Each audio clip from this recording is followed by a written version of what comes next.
طيب أمريكية دخلت على فرن بلدي واقف فيه شباب مصريين وكانوا ممكن يستغلوها طبعا زي ما بيجي في الأفلام والمسلسلات، لكن في الحقيقة الواقع بيبقى أجمل ومختلف. Have a little bag. He just bought out some fresh hot bread. أنا جبت 15. جبت 12 ب 15 جنيه. 12 ب 15 جنيه، هي دي حقيقة البياع اللي انت هتقابله في الشارع المصري. ركز. اوكي. اولا ابتسامة الخباز تحفة، ربنا يديمها عليك نعمة، بجد ضحكتك جميلة، نشوفها تاني. اوكي. شكرا. طبعا المصري لما بيجي له ضيف لازم يفسحه، لما اطمنت لسلوكهم واخلاقهم قررت ان هي تنكش معاهم وتلغيهم علشان يفسحوها في الفرن شوية. تعالى معايا. شايف؟ تعالي معايا بثقة، هتدخل معاه بثقة برضه. اوكي. He said come with me.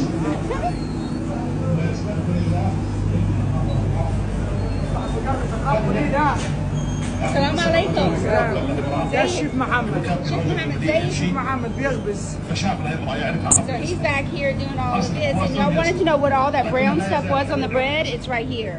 السلام عليكم.